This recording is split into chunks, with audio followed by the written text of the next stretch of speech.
Carl Jung warned that until you make the unconscious conscious, it will direct your life and you will call it fate. But Viktor Frankl, writing from Auschwitz, offered a radical counterpoint. Between stimulus and response, there is a space. In that space is our power to choose. This space is where emotional sovereignty begins, a rebellion against the deterministic narratives we inherit.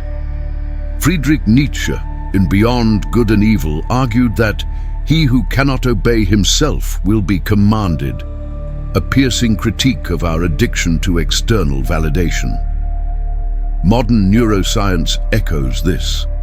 Daniel Kahneman's Thinking Fast and Slow reveals how 95% of decisions are automated by System 1 thinking.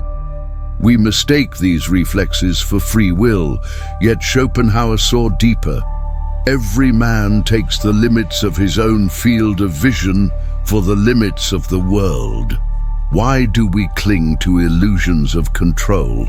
Jean-Paul Sartre's Being and Nothingness answers, hell is other people, not because they're malevolent, but because we let their expectations script our lives. Roger Penrose's work on quantum consciousness suggests even physics leaves room for agency. Particles behave probabilistically, not deterministically. Your withdrawal from reactivity isn't passivity, it's subatomic rebellion.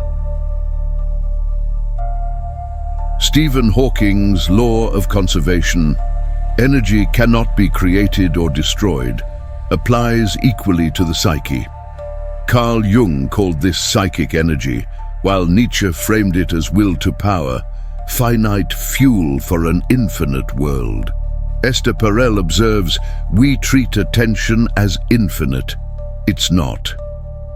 Every yes to others' demands is a no to your creative potential. Arthur Schopenhauer saw this depletion as the pendulum between pain and boredom, a cycle broken only when we heed Penrose's cosmological insights. Entropy isn't chaos, it's undirected potential 10. Modern studies on decision fatigue reveal CEOs average 3 hours of true focus daily. The rest is energy vampirism. Aldous Huxley's Brave New World warned of soma, not a drug, but the sedation of over-availability. Quantum physicist David Bohm argued thought is a system. Your mental energy shapes reality's probability fields. When you guard attention, you're not being selfish. You're practicing cosmic thrift in a universe where time's arrow, as Carlo Rovelli notes, is an emergent property of entropy. Jung's shadow work meets Viktor Frankl's tragic optimism here. Frankl wrote, when we are no longer able to change a situation, we are challenged to change ourselves. This mirrors Nietzsche's amor fati, love of fate. But first we must confront what Sartre called bad faith, the lies we enact to avoid existential responsibility. Modern research on projective identification reveals manipulators don't control you. They exploit your unconscious shadows. Gabor Mate notes, trauma isn't what happens to you, it's what happens inside you. Schopenhauer's will to live becomes toxic when unexamined, a theme Huxley explored in The Doors of Perception, where societal projections blur reality. Quantum theory adds a twist. Penrose's Or-Coa theory suggests consciousness arises from quantum vibrations in microtubules.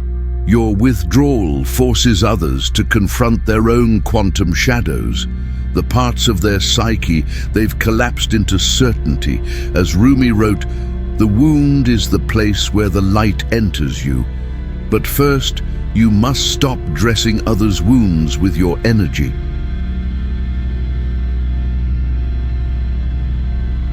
Aldous Huxley called silence the universal altar of the mystic, but Nietzsche saw it as a sword forged in the smithy of solitude.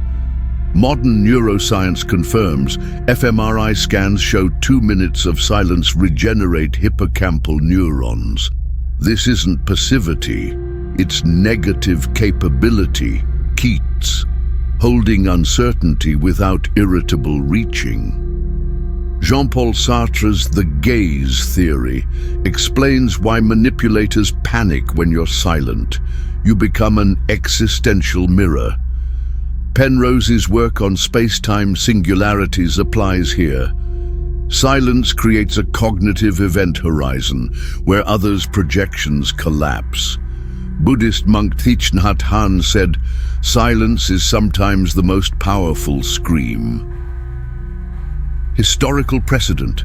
Einstein's combinatory play, his thought experiments relied on unstructured mental space. Kierkegaard warned, "The present age is one of chatter."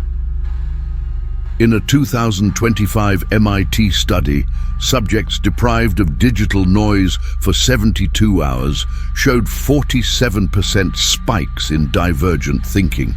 Your silence isn't empty, it's the universe's raw material. Viktor Frankl's will to meaning meets Nietzsche's Übermensch here. Frankl wrote, "What is to give light must endure burning." Neuroscience reveals solitude triggers default mode, network activation, the brain's meaning-making circuitry. Carl Jung's Red Book emerged from 15 years of intentional isolation, a testament to what Heidegger called being toward death clarity. Penrose's conformal cyclic cosmology posits the universe's rebirth through infinite expansion, contraction. Your solitude mirrors this, energy conserved, not lost. Schopenhauer's genius lives eternally in the present finds proof in monastic traditions.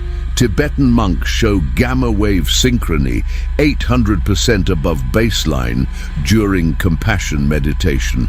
But beware, as Huxley noted in Island, most human beings have an almost infinite capacity for taking things for granted. Your withdrawal isn't rejection, it's cosmic curation. Rilke wrote, "The only journey is the one within." In 2025, that journey might just save a species drowning in connection, yet starving for truth.